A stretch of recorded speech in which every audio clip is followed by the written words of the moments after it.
Beloved, your soulmate has just learned something about you that has completely changed the way they remember one of the darkest periods of your relationship. And when the truth finally reached them, they broke down. Not because somebody told them you secretly waited for years. Not because they discovered you had never moved on. Not because another person admitted sabotaging the relationship. This is different. Your soulmate discovered what your life actually looked like during the exact months when they believed you had become cold, distant, careless, and emotionally unavailable. And beloved, they were wrong. They thought you had stopped showing up because the relationship no longer mattered to you. The truth? You were barely surviving. Your work had collapsed. Your housing situation had become unstable. Someone in your family depended on you. You were sleeping only a few hours some nights. And while your soulmate was asking themselves, "Why don't they care about me anymore?" you were quietly asking yourself, "How do I make it through tomorrow without letting anyone see how bad things have become?" Beloved, your soulmate found this out today. And the most painful part? There was one particular day they have blamed you for ever since. A day they thought proved you did not love them enough. Now they know that on that exact day, you gave them something you could barely afford to give. Your time. Your energy. Your presence. And you did it while carrying a crisis they knew nothing about. Beloved, let me take you back. There had been a period when your relationship with your soulmate was actually getting better. Maybe not perfect. But there was warmth again. Plans. More communication. Perhaps your soulmate had something important approaching. A presentation. An opening. An exam. An interview.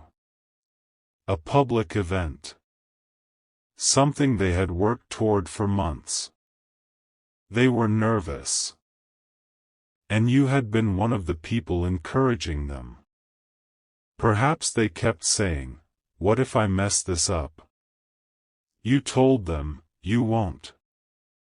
"What if nobody comes?" "You'll still do it." "What if I'm not ready?" You smiled. You're never going to feel ready enough. Do it scared. Beloved, your soulmate remembers that sentence. They remember how strongly you supported them. And perhaps they had begun imagining you standing beside them when the big day arrived. But around the same time, something changed in your life. Maybe your workplace suddenly cut staff. Perhaps the company closed. Maybe a contract you depended on disappeared with almost no warning. One morning you were earning enough to stay afloat. A week later, you were not. Beloved, perhaps you did not tell your soulmate immediately. Why? Not because you did not trust them. Maybe they were already overwhelmed with their own important event. You thought, "I'll deal with this. It's temporary. I don't want to turn their big moment into my crisis." Perhaps you told yourself you would mention it once you had another job lined up. Then another problem came. Your rent was due. Savings were thinner than anyone knew. Maybe you had already spent money helping someone in your family. Perhaps a younger sibling was in trouble. Maybe a parent had lost income. Someone called you saying, "I need help." Beloved, And you said yes. Because that is what you did. Even when you were already struggling. Perhaps you covered something for them. A bill. Food. Transportation. Maybe you let someone stay with you. And suddenly the financial gap became much worse. You started applying for work everywhere. Maybe dozens of applications. Interview. Rejection. Another. Nothing. Beloved, during the day you tried to sound normal. At night? Your brain ran calculations. Rent. Food. Phone. Transportation. What can I sell? What can wait?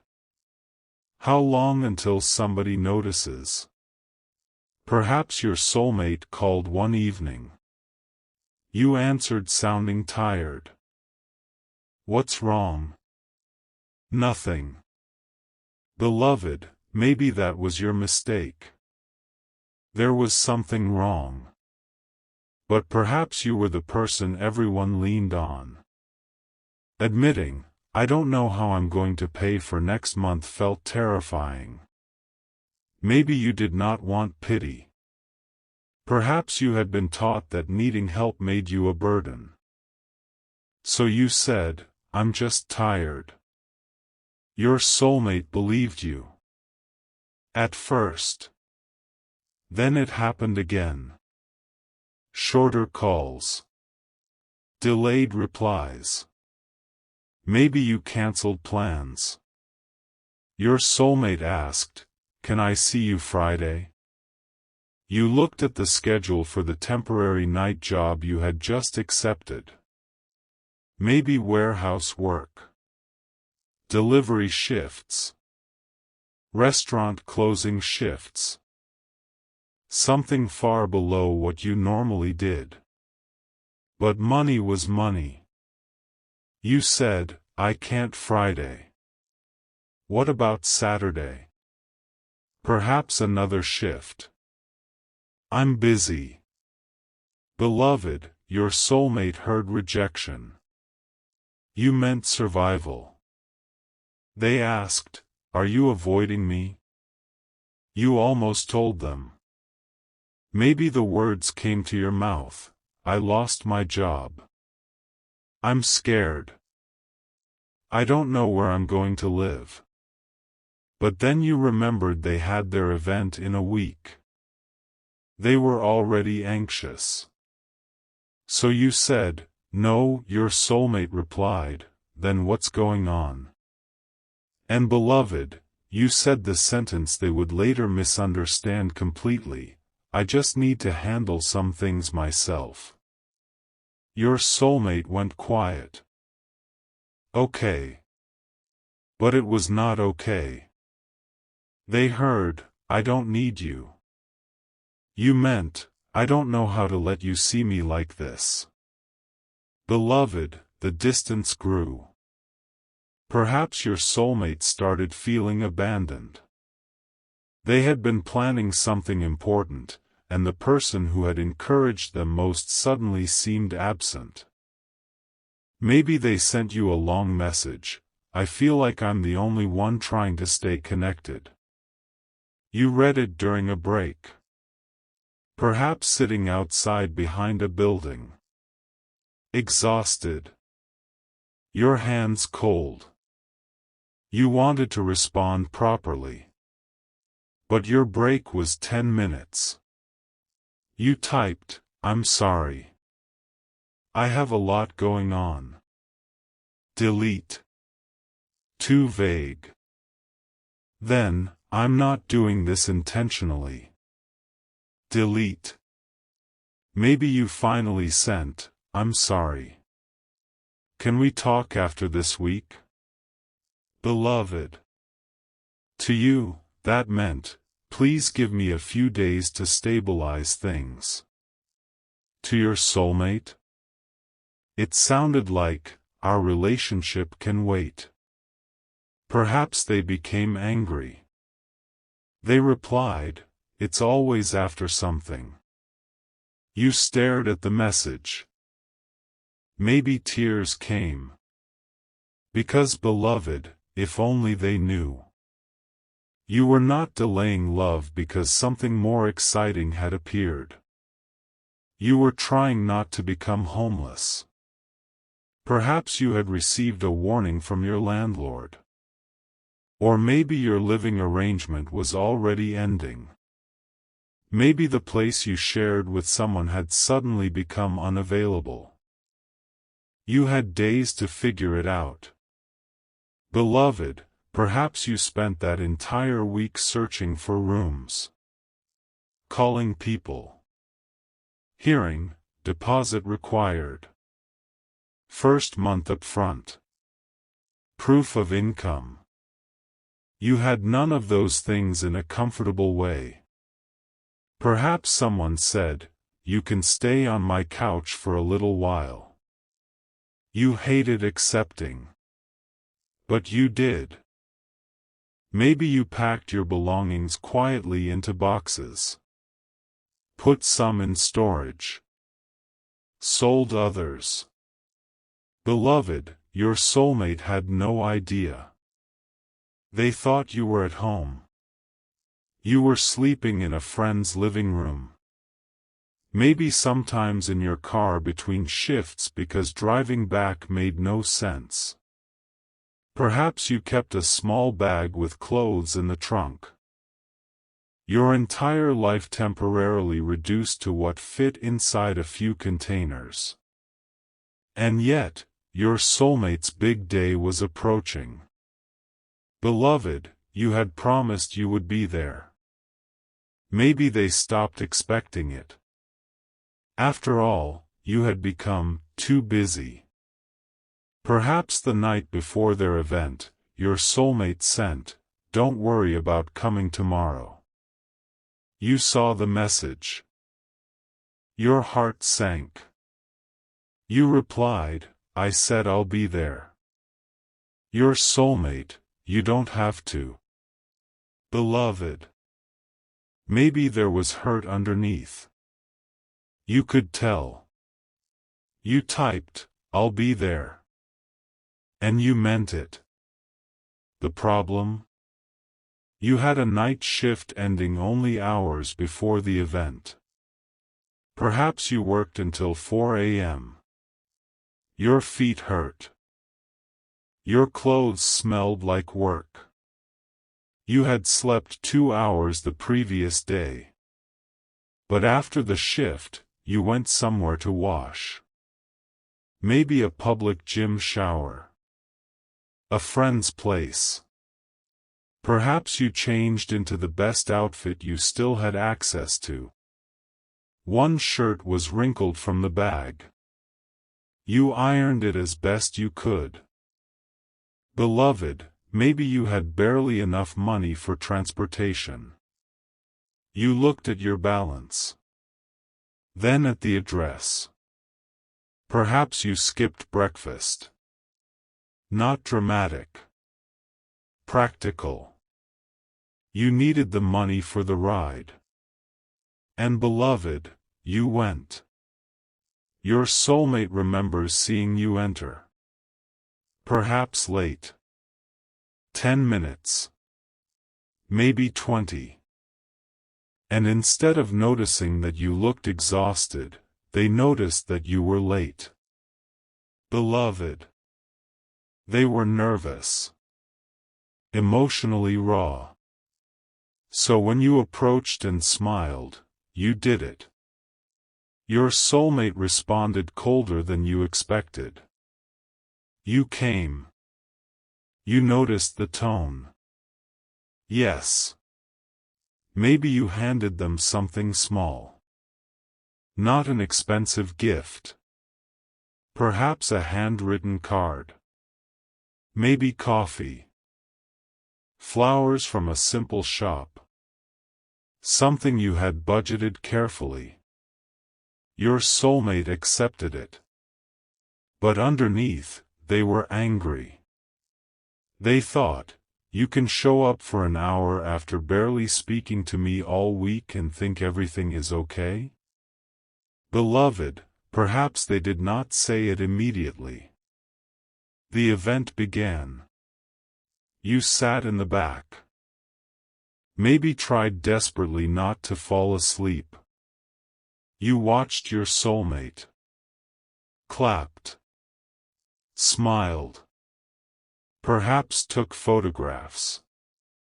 And beloved, for a little while, your own crisis disappeared. You were proud. Maybe you thought, "At least one of us is having a good day." Perhaps your soulmate looked across the room once and saw you checking your phone. They became irritated. You were reading a message from a potential employer.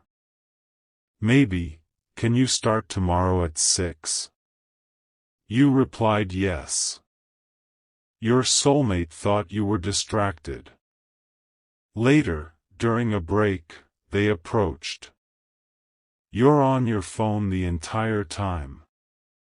Beloved, perhaps you were stunned. I'm not. You are. I'm dealing with something. Again. Something. Your soulmate finally snapped, "There is always something more important than me lately." Beloved. Imagine hearing that when you had slept almost nothing just to stand there. Perhaps your eyes filled immediately. But you swallowed it. You could have exploded. You could have said, "I am currently living out of a bag. I worked all night. I haven't eaten. I came anyway." Instead, maybe pride. Maybe love. Maybe exhaustion. You said, "Today is your day. I don't want to do this here." Your soulmate heard avoidance. They said, "Of course." Beloved, maybe they walked away. You stood there alone. Perhaps you went to the restroom. Looked in the mirror. And for the first time that day, you allowed yourself to cry. Quietly. Not because your soulmate was evil. Because everything had become too much. You were exhausted. Scared. Ashamed. And now even the one place you had forced yourself to show up seemed to be proving you were failing someone. You washed your face. Returned. Beloved, perhaps you stayed until the end anyway. Maybe your soulmate gave a speech. Received applause. Had photographs. You stood behind everyone. When it was over, you approached again. "I'm proud of you." Your soulmate perhaps softened slightly. "Thank you." Maybe you hugged. But the hug felt different. Your soulmate later remembered that day as, "The day I finally understood they were no longer emotionally with me." Beloved. Today, they discovered the exact opposite. But we are not there yet. After the event, perhaps you left quickly. Your soulmate thought, "They can't even stay." The truth? You had another shift. Maybe an interview. Perhaps you had to retrieve belongings before someone locked the building. Your life was being held together by deadlines. Beloved, in the following days, the relationship got worse. Your soulmate had reached their emotional limit. They needed reassurance. You had almost nothing left to give. One night, perhaps they called. "Do you still want this relationship?" Beloved. The worst possible timing. You were sitting in your car. Maybe outside the place you were temporarily sleeping. Your account nearly empty. A rejection email on your phone. You had just told your sibling, "I'll figure something out." Your soulmate asks, "Do you still want us?" Of course you did. But beloved, desire was not the problem. Capacity was. You whispered, "I don't know what I can give anybody right now." Your soulmate's heart broke. They heard, "I don't know if I want you." Perhaps they asked, "So that's your answer?" You said, "That's not what I mean." What do you mean? Beloved. Maybe you finally almost told them. Then shame won again. You said, "I'm going through something." Your soulmate responded, "Then let me in." Silence. Perhaps they said, "I'm tired of begging someone to trust me." Beloved, fair. Your secrecy was hurting them even if your reasons were understandable. You said, "I'm sorry." Your soulmate replied, "I need more than sorry." And beloved, you had nothing more that night. Maybe the relationship ended soon afterward. Not because love vanished. Because both people were responding to a reality only one person fully understood. Your soulmate believed, you had deprioritized them. You believed, if they really understood how bad things were, they would look at you differently. Perhaps you also feared your crisis would become another responsibility they did not need. So you kept it hidden until keeping it hidden cost the relationship. Beloved, after the breakup, your situation perhaps got worse before it got better. You found more work. Maybe 2 jobs. Saved. Eventually found a room. You moved your boxes in. Perhaps you sat on the floor the first night because you had almost no furniture. But you had a key. Beloved, maybe you looked around and cried from relief. You had survived. Nobody knew the whole thing. Perhaps not even your closest friends. Different people knew pieces. One friend knew you stayed on their couch. Another knew about the job. Your sibling knew about money. But maybe no one understood the full weight. And you did not tell your soulmate afterward. Why would you? The relationship was over. Perhaps part of you thought, if I tell them now, it will sound like I'm trying to make them feel guilty. So you let them keep their version. Maybe painful, but clean. They thought you stopped trying. You knew there had been more. Beloved, life continued. You rebuilt. Perhaps slowly. A better job. Stable housing. Maybe you returned to something you loved. The crisis became part of your past. Not your identity. And perhaps you were proud that you survived. But there was one wound. Your soulmate never knew. Maybe for years they told people, they just became distant. Not maliciously. That was genuinely the reality they experienced. Perhaps your soulmate carried resentment about the big event. Maybe they would say, they barely spoke to me for weeks, then showed up late and spent half the time on their phone. Beloved. That became evidence. Today, the evidence changed. Your soulmate was invited somewhere connected to that old project.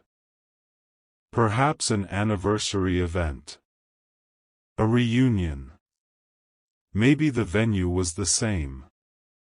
Years later, your soulmate returned. Beloved, memories came back. They remembered where you sat. The clothes you wore. The tired expression they had once interpreted as boredom. Perhaps someone who used to work at the venue approached. Maybe an old acquaintance. They recognized your soulmate. They started talking. Eventually, somehow, your name came up. The person said, "I remember them." Your soulmate smiled awkwardly. "Yeah." Then the person said something strange, "I still can't believe they made it that day." Beloved, your soulmate frowned. "What do you mean?" The person looked confused. "You didn't know?" "Know what?" Perhaps this person had been your manager at the temporary job. Or someone who knew you through the friend who gave you a couch. Maybe they had personally witnessed enough to remember. They said, they had worked all night. Your soulmate's expression changed. What? They finished around 4 that morning. Beloved. Your soulmate stared. Maybe, no, they didn't. Yes. Then the person says, they were between places then, weren't they? Beloved. Everything stops. Your soulmate asks, between what places? The person realizes they may have said too much. You really didn't know? No, beloved. And now the truth begins coming out. Perhaps not from one dramatic monologue. Pieces. Your temporary job. The housing crisis. You sleeping on a couch. Working nights. Helping family. The fact that the clothes you wore to their event had been carried in a bag to work. Beloved, your soulmate's face loses color. They sit down. No, the person asks, "Are you okay?" Your soulmate whispers, "I thought they were ignoring me." The person does not know what to say. Maybe they explain, they used to take calls outside. Your soulmate remembers the delayed replies. They were applying for jobs. All the time. Beloved. Then, they were worried about making rent? Perhaps the answer, they didn't have that apartment anymore by then. Beloved. Your soulmate's eyes fill immediately.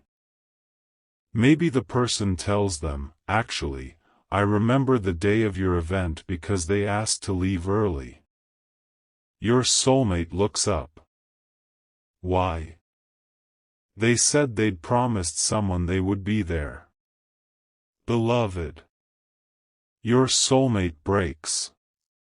Because suddenly the memory reverses. For years, you barely made it. Now, you moved everything in your life to make it. Perhaps they ask, they worked the night before?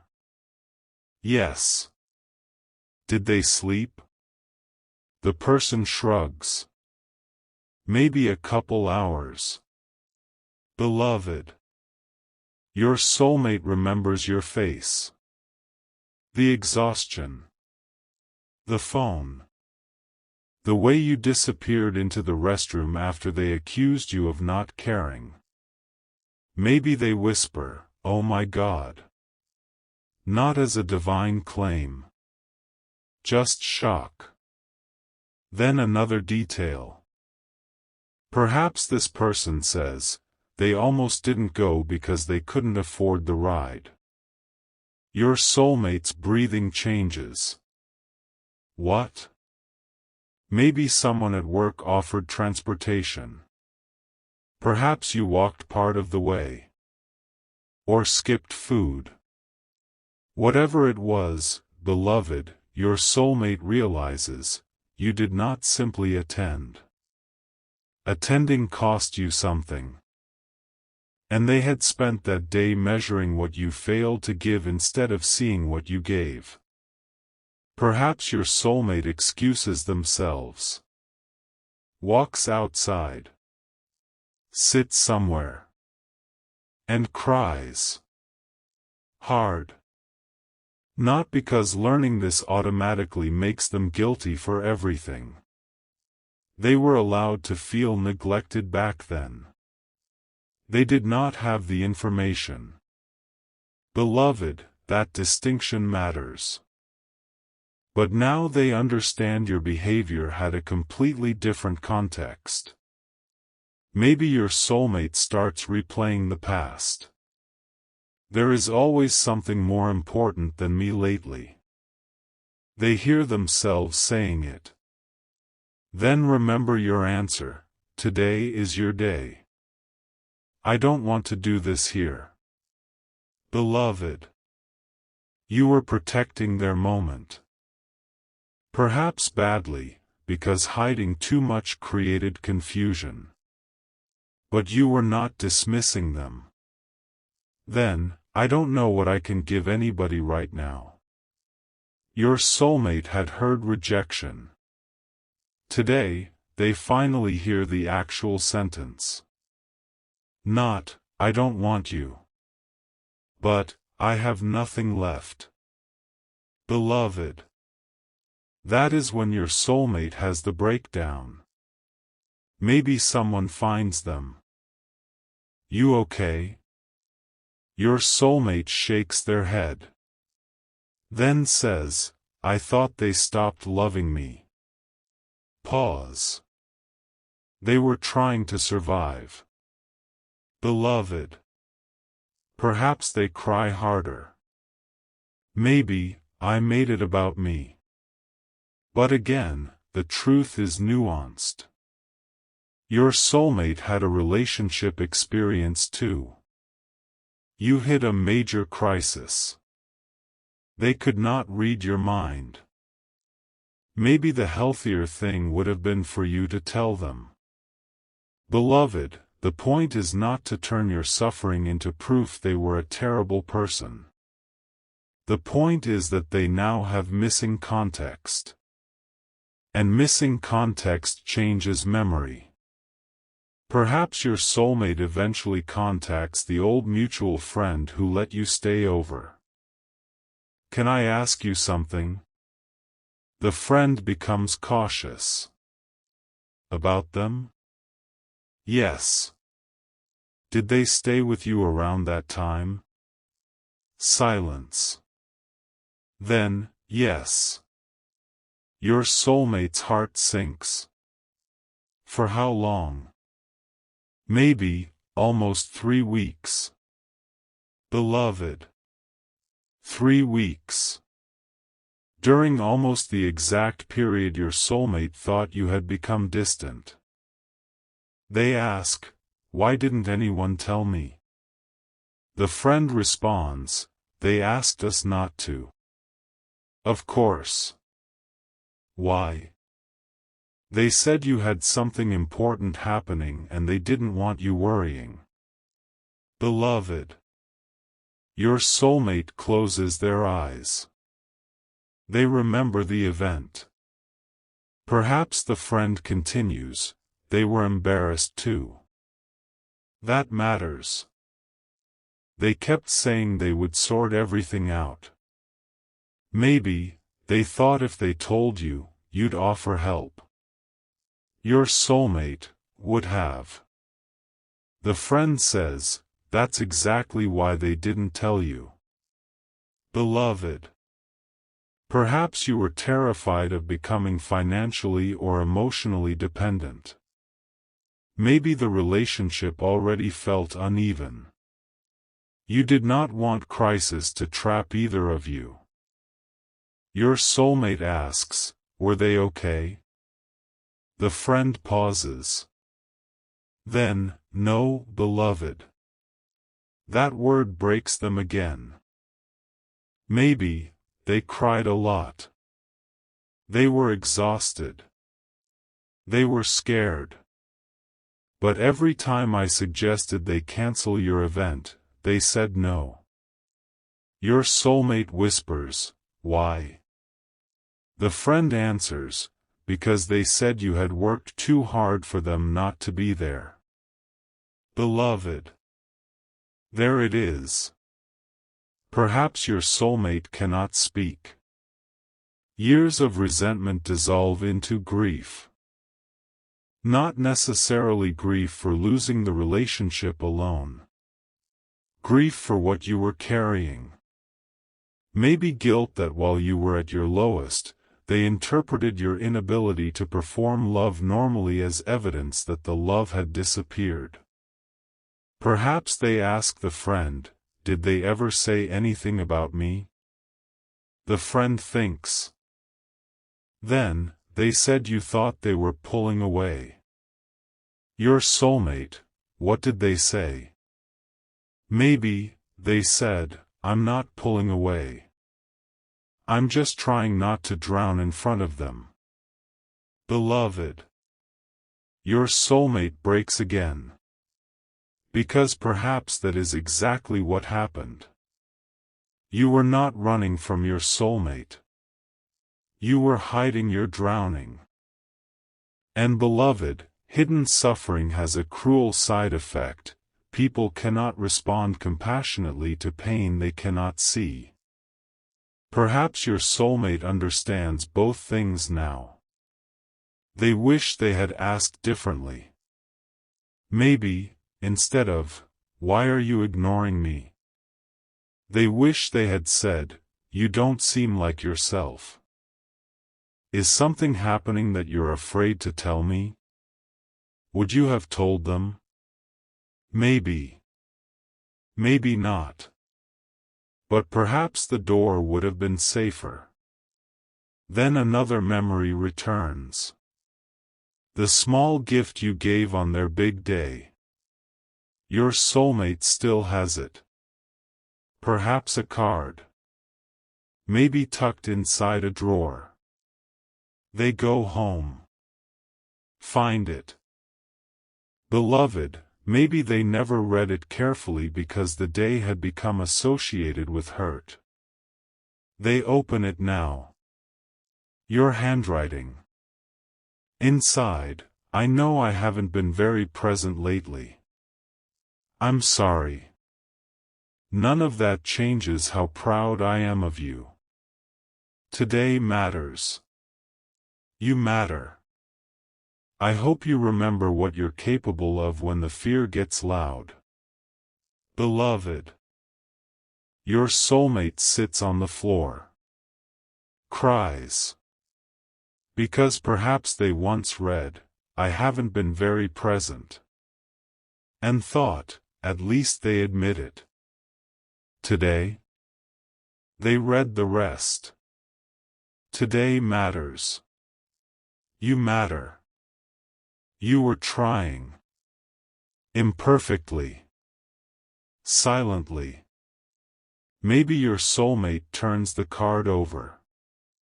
A tiny line near the bottom they had forgotten, I'll explain when I know how. Beloved.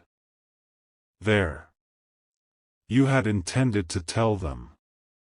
Perhaps you never got the chance. Maybe the breakup came first. Or shame made you continue hiding. Your soulmate holds the card. And perhaps finally asks themselves the mature question, what do I do with this truth now? Not, how do I get them back? Not yet. First, How do I avoid making your pain about their regret? Because, beloved, someone can learn you suffered and immediately make you comfort them for not knowing. That would be another burden. Your soulmate does not want to do that. Perhaps they draft, "I just found out everything you went through and I feel horrible." Delete. That centers them. Maybe, "I'm so sorry. Please call me." Delete. You do not owe a call. Maybe they spend a night thinking. Then write, "I learned today that during the period when I thought you were pulling away from me, you were dealing with work and housing problems that I never knew about." Beloved. Specific. Then, "I also learned that you worked the night before my event and still came." Pause. "I remember how I treated you that day. Perhaps, I'm sorry."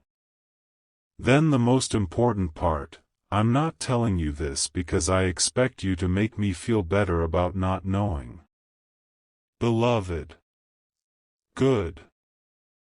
I understand you kept things from me, and that made it impossible for me to fully understand what was happening then, but I also know there were moments I responded to your exhaustion as though it were a character flaw.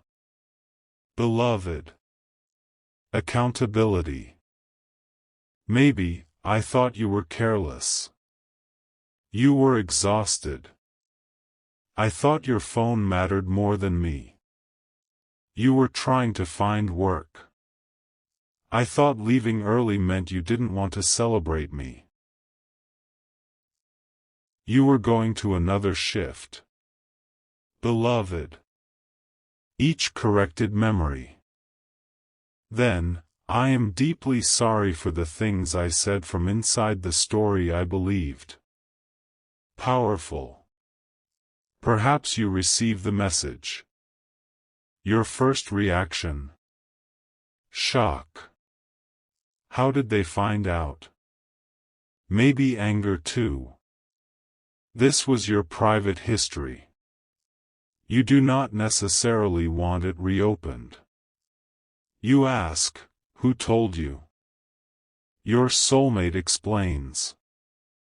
Maybe says, "I didn't go looking for it. Then, I stopped asking questions once I realized it was private." Good. You pause. Perhaps you say, "I didn't want you to know." Your soulmate responds, "I understand." Then you correct, "No. I mean back then." Beloved. Why? Maybe you finally tell them. You were already overwhelmed. Your soulmate says, "Would have wanted to help." You reply, "I know." Pause. "I didn't know how to let you."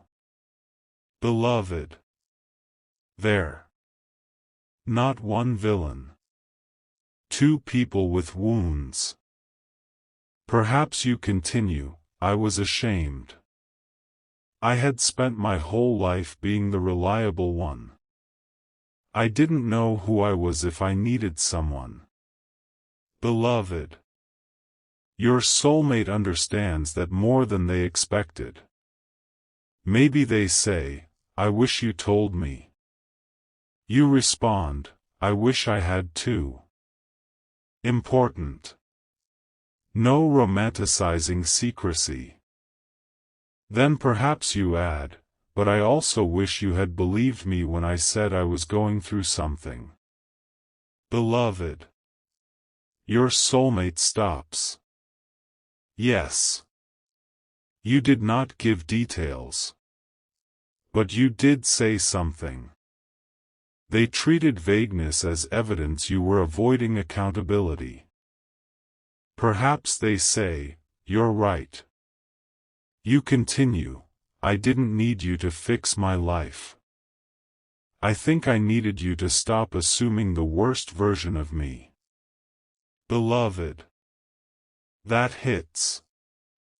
Your soulmate says, I did. Maybe, I turned your behavior into a story about how little I mattered. You respond, yes. Then perhaps, everything became proof I didn't love you. Silence. Your soulmate writes, I'm sorry. Beloved. Maybe you say, I know. But there is more. Your soulmate asks, why did you still come that day? You stare at the question. Perhaps you answer simply, because I promised. Beloved. Your soulmate cries again. Maybe, even after working all night? Yes. Why didn't you cancel? You think. Then, because your day mattered to me. There. Maybe your soulmate says, I was awful to you. You respond, not the whole day. Interesting. Perhaps you remember some warmth too. Maybe they held your hand afterward. Perhaps thanked you. Relationships are rarely entirely one thing. You say, you were hurt too. Beloved. Your soulmate does not use that to escape. They say, I was. Then, but being hurt doesn't mean every interpretation I made was fair. Good. Perhaps you tell them, I was angry at you for years about that event. Your soulmate seems surprised. Why? You answer, because I used almost everything I had left to get there. Pause. And you looked at me like I hadn't tried hard enough. Beloved. Your soulmate closes their eyes. That sentence hurts. Perhaps, I'm sorry. Maybe for the first time you can say, it hurt. And have them truly understand. Then your soulmate asks, did you eat that day? Beloved. Odd question. Perhaps they learned you had skipped breakfast. You laugh slightly. Why does that matter now? It matters to me. You answer, eventually. Maybe your soulmate cries. You almost become irritated. Don't turn this into torture for yourself. Beloved. There. Your pain does not need to become their lifelong punishment. Your soulmate says, I'm trying not to. Then, I think I'm grieving how differently I would have treated you if I knew.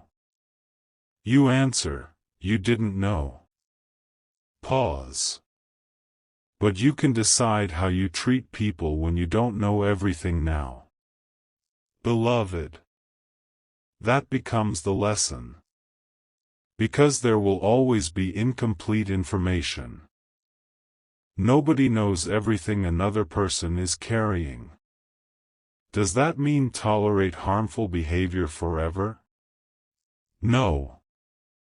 But it means curiosity before character assassination. Maybe, you seem distant. Is something happening? Instead of, you never care. Beloved. Your soulmate understands. Perhaps they say, I wish I had asked what your life felt like instead of only asking what your behavior meant about me. There. Maybe you save that sentence. It is perhaps the cleanest summary. Your soulmate had viewed every change through, what does this say about how they feel toward me? Not, what may be happening to them. Beloved, mature love needs both questions. Your relationship still needed communication. Your soulmate still deserved connection. You still deserve compassion. Two truths. Perhaps the conversation continues over several days. Your soulmate asks permission before asking more. Can I ask about that time, or would you rather leave it alone? Beloved. Maybe you say, ask. Perhaps you tell them. The job loss. Your fear. The first night you realized you did not have a secure place to sleep. Maybe you described sitting in your car with everything important inside 2 bags. Beloved, your soulmate cries quietly reading it. You tell them, I remember looking at your event invitation. I almost didn't go. Their heart stops. What changed your mind? You reply, I thought if everything in my life was falling apart, I wanted at least one memory from that week where something good happened to someone I loved. Beloved. Your soulmate cannot answer for a while. That may be the most beautiful thing you ever did for them. Not because suffering makes love purer. No. You should not have had to push yourself beyond capacity. But the motive? Love. You wanted to witness their joy while your own life felt frightening. Perhaps your soulmate finally says, I thought you were there physically but not emotionally. You respond, I was exhausted. Then, but I was proud of you every second. Beloved. History corrected. Maybe your soulmate admits, I resented you for leaving early. You say, I know. How? You made it obvious. Perhaps both laugh slightly. Then you explain, I went to work. Your soulmate sighs. I know now. Beloved. Maybe they ask, why didn't you tell me afterward? You answer, at first, because I was embarrassed. And later? You become quiet. Then, because once we ended, I didn't want my suffering becoming a reason you came back. Beloved. Powerful. Maybe you knew your soulmate. If they learned how bad things had been, guilt might make them return. You did not want pity mistaken for love. Perhaps you say, if you came back, I wanted it because you understood us. Not because you felt bad for me. Beloved, your soulmate nods. That may be exactly why they are careful now. They do not immediately say, let's try again. First, they allow the truth to exist. Perhaps weeks later, your soulmate sends another message, I've been thinking about something you said. What? That I can choose how I treat people when I don't know everything. Beloved. Perhaps they tell you they have been practicing it. A coworker becomes distant. Old pattern would assume disrespect. Instead, you seem overloaded. Is something going on? The coworker admits a family crisis. Your soulmate realizes how much one question can change. Perhaps with family too. A friend cancels. Instead of, they don't value me. Ask. Beloved. Your suffering has not become a romantic trophy. It became a lesson in empathy. Maybe you appreciate that. Perhaps your soulmate also works on the other side. They learn not to hide their own struggles, because they understand now what your secrecy did to the relationship. One day they say, "I used to think strong people handled everything privately."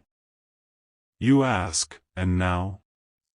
They answer, "Now I think intimacy means giving someone enough truth that they don't have to invent an explanation for your absence." Beloved. There.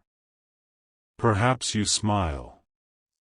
That would have been useful. I know. Maybe you both laugh. Pain is becoming speakable. Could there be another relationship? Possibly. But beloved, only if the present supports it. Perhaps you eventually agree to meet. Your soulmate sees you. Maybe the first thing they notice is how calm you seem. Not fragile. Not defined by what happened. You survived. Built stability. Maybe you have a good life now. Beloved, that is important. Your soulmate is not meeting a wounded person they need to rescue. They are meeting the person who rebuilt themselves.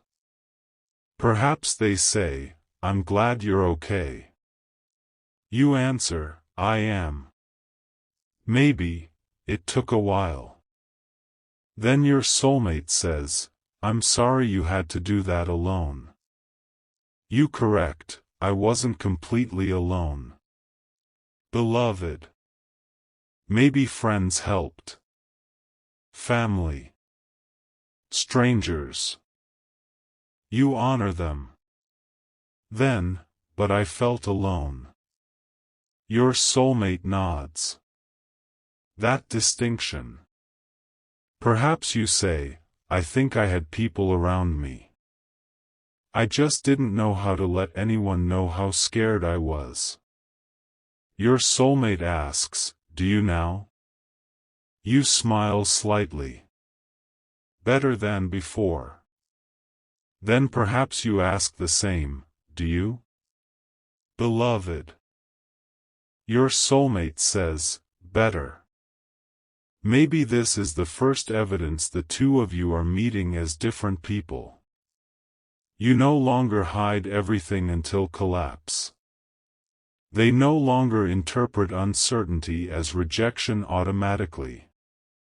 Perhaps you begin talking again. Slowly. Then life tests the new pattern.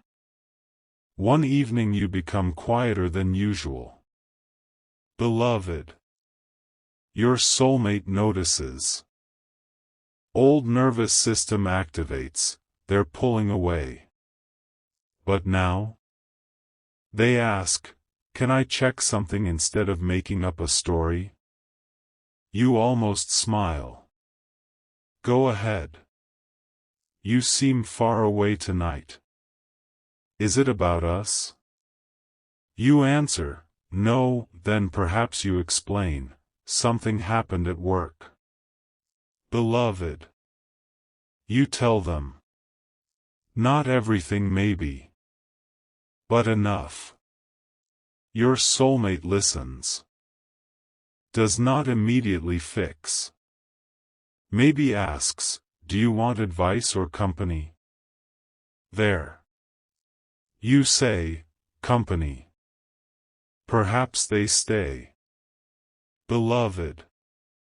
What would once have become a 3-day misunderstanding becomes a 10-minute conversation. That is repair. Another time, your soulmate is stressed. They become short. You feel the old wound. Instead of withdrawing, they catch it, "I'm sorry. I'm overwhelmed and I'm letting it leak onto you." Beloved. You ask, "Do you need space?" Yes. Then, "Can I call tomorrow?" Clear. No guessing. Perhaps trust grows. Maybe eventually you tell your soulmate something you never told anyone. During the crisis, you had one night when you almost called them beloved. Your fingers had their name on the screen. You wanted to say, "Can I come over?" Not for romance. Not sex. Not even to talk. You just wanted somewhere you felt known. But then you remembered the tension. You thought they were already disappointed in you. So you put the phone down. Perhaps your soulmate hears this and starts crying. You immediately say, "Don't." They take a breath. Okay. Good. They regulate. Then ask, "What stopped you?" You tell them, "I thought you needed the version of me who had everything together." Beloved. Your soulmate's face changes. Maybe they say, "I'm sorry I made you feel that." Perhaps you respond, "You didn't create all of it." Important. Some came from your own history. Your own pride. Your own fear of dependence. Then, but our relationship didn't feel safe enough for me to test whether I was wrong. Beloved. There. That is honest without assigning everything to one person.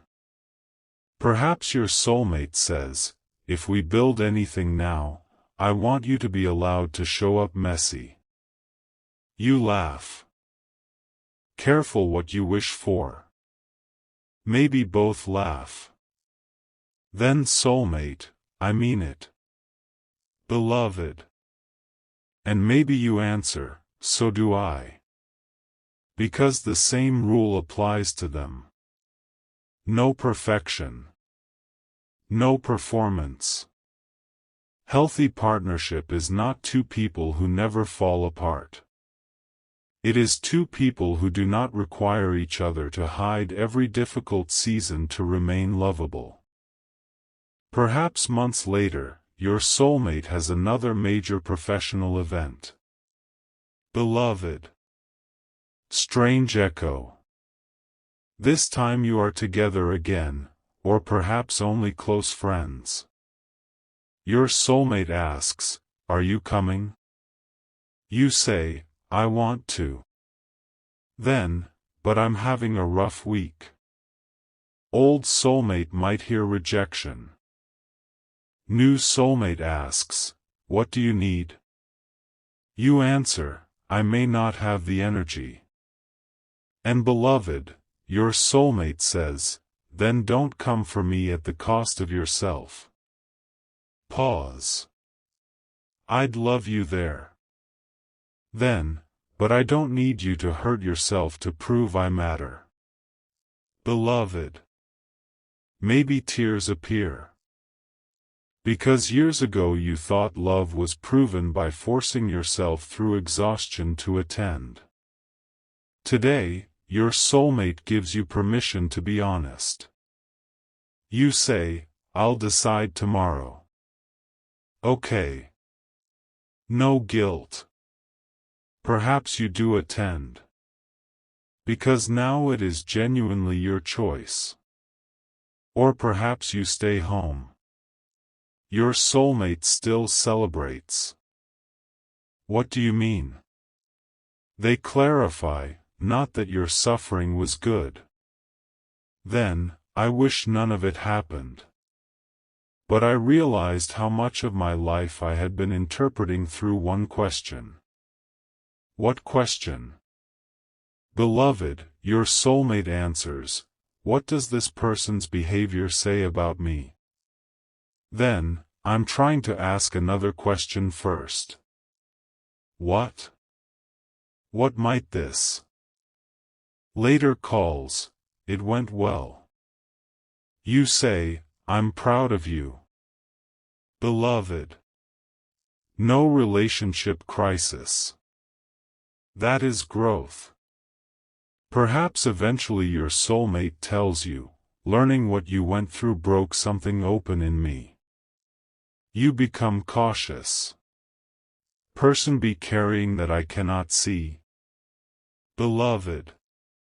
That does not mean tolerate disrespect. It means begin with curiosity. Perhaps you smile. That's a better question. Your soulmate nods. I wish I asked you.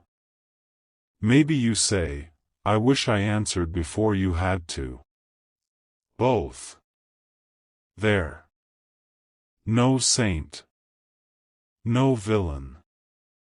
Just two people understanding what silence cost. Beloved, maybe the deepest part of this story is not that your soulmate discovered you suffered. It is what they discovered about your love during the suffering. You did not have endless capacity. You became distant. You made mistakes. You hid too much. But beloved, you had not stopped caring. On the day your soulmate believed you proved how little they mattered, you had worked through the night. Changed clothes out of a bag. Made your way across town. Stood at the back of the room. Applauded. And told them, I'm proud of you. You were not absent. You were exhausted. There is a difference. Perhaps your soulmate now understands why your smile looked different. Why you kept looking at the phone. Why your eyes were red. Why you left early. Why your hug felt like you were holding on for one extra second. Beloved, all those details have new meanings. And maybe that is why their breakdown today was so intense. They were not simply learning facts. They were watching an old memory transform in real time. What they once remembered as, the day they stopped choosing me, now looks more like, the day they chose to show up for me while their own life was falling apart. Beloved. That does not mean you should have done it. Maybe the healthier choice would have been, I cannot come. I need help. But the truth still matters. Your motive was not indifference. It was love mixed with fear, pride, exhaustion, and survival. Human. Perhaps your soulmate sends you one final message about that day. I owe you something I should have given you then. You ask, what? They answer, thank you for coming. Beloved. Simple. Years late. But perhaps necessary. Then, and I'm sorry I made you feel like showing up exhausted was still somehow not enough. Maybe you stare at the words. Perhaps you cry a little. Then answer, thank you. Maybe nothing more is needed. Or maybe it opens a new chapter. But beloved, if it does, let the chapter be built differently. You should not have to collapse before your pain becomes believable. Your soulmate should not have to guess every hidden crisis. Both people have a responsibility. Speak. Ask. Listen. Do not make someone prove love through self-destruction. Do not confuse private suffering with moral superiority. Do not punish someone for information they never received. Beloved, perhaps your soulmate finally says, I thought I needed proof that you loved me. Pause. Turns out I had it. You ask, what proof? Their eyes fill. You were there. Beloved. Then, I just didn't understand what it had cost you to be there.